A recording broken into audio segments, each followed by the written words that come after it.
Real estate prices have gone up, and now interest rates are going up. So, of course, everybody expects that now there'll be a crash because the prices have skyrocketed like a bubble, and now interest rates are high, so that people are expecting prices will come down. Well, that's not going to happen. And here's the reason why that everybody just glosses right over and skips over. For the last 2+ years, people have tried to buy houses, and many people have been shut out of buying a house to the point where MSN published an article that says renters in the U.S. are losing hope of home ownership. Now, this is something that's not a statement to be taken lightly. People are losing hope about home ownership to the extent that buying a home is turned into a demoralizing experience. So how did that work? Here's talking about one particular person, and happens to be in Dallas. They put in 7 bids. Every bid was over asking. Sometimes we put a bid without ever seeing the house, and the offers were rejected. Never even close. We ended up going $60,000 over for a house built in the 70s. So what happened to all those people? You remember seeing articles and news stories of dozens of people waiting outside a house for an open house. People that were rejected on 10, 15, 20 different offers on a house, finding that a house might have had 10 or 15 offers on it. Well, that house only sold one time. What happened to those other 15 people? They're still out there. They're still lurking. They're feeling desperation. They're feeling demoralized. They're feeling hopelessness. So now what's going to happen over the next 8 to 12 months in the balance of 2022 is there will be more inventory coming into the market. But it's going to be very quickly absorbed by all those people that are still out there as non-buyers.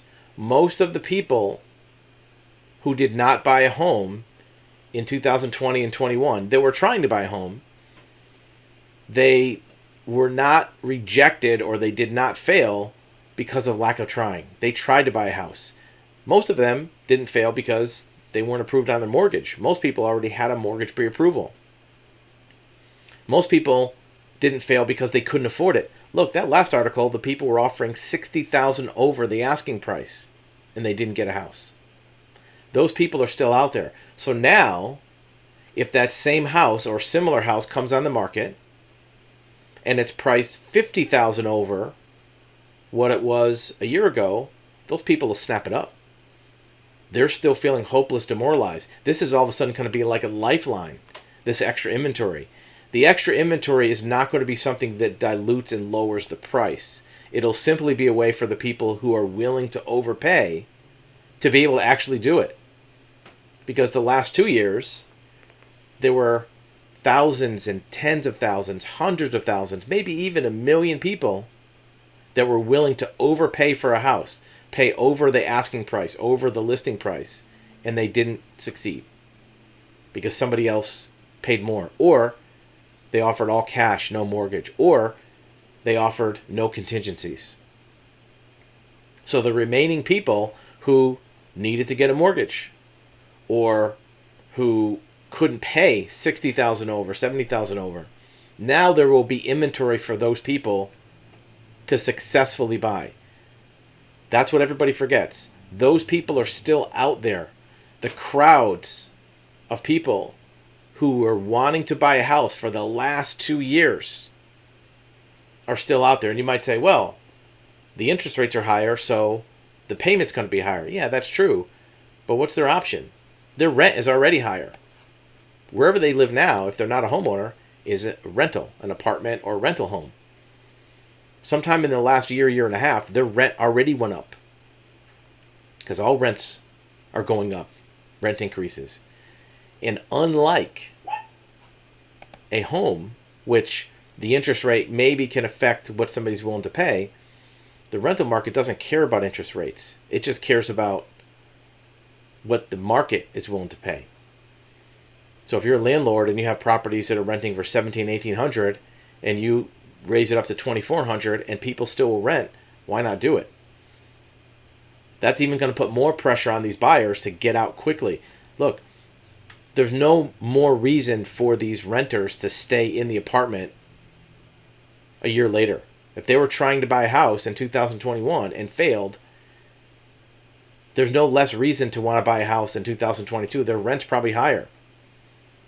They're already paying more money. They're already seeing the real estate market go up. So it's not going to slow down their urgency of getting a house. It's not going to dilute their demand level of getting a house. In fact, interest rates are a little bit of a factor for buyers, but for renters, they're not a factor at all because the property itself isn't affected by interest rates. Now, the owner might want to raise the rent because their expenses are up, but that owner already has a mortgage. Their interest rate is already set. Even if interest rates go up, the owner is not going to need to raise the rent to cover interest. They're going to need to raise the rent to cover the market.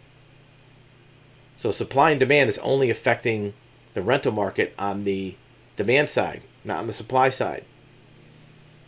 For purchase of homes, that buyer is still out there. They're already paying a higher monthly budget for their rent. So paying more because the interest rate went up, it's a no-brainer. In fact, how much the property payment went up on a mortgage is probably less than how much the rent already went up in the last year. A few percentage points on a mortgage might raise your mortgage payment on a typical house $400, $450. For many people who are coming out of a rental, their monthly rent payment went up at least that much, because these aren't people renting a $1,000 or $1,200 apartment or a house. People who are looking to become homeowners probably are renting a house at the higher end of the market, $2,000, $2,500. Even a 20% increase in rent, which is not unheard of, that's going to be $500, $600. We're seeing rental rates go up 30, 40% in some markets. So that's the key. That demand is still there. Those thousands or millions of people who tried to buy a house in 20 or 21 and failed still want to buy a house. They may have temporarily backed off only because the reason for their failure was inventory. It wasn't cost, it wasn't price. They're willing to pay over. Everybody's willing to pay over. They're bidding over listing. They're bidding over the asking price. Maybe they had to get a mortgage contingency because they didn't have all cash. Maybe somebody else swooped in with all cash. But those buyers are still out there. And there's probably more of them now because in the last year, new household formations happened. And when rents went up, there's probably even more people that want to buy a house. The only people that didn't change are people at the lower end of the market that couldn't buy a house anyways, either because of credit or down payment. And that really didn't change. The people in the mid to upper end of the market with incomes approaching six figures and credit scores over 650, they want to buy a house. And they always did want to buy a house. The interest rates is not going to stop them. The price is not going to stop them. They were already willing to pay above the market.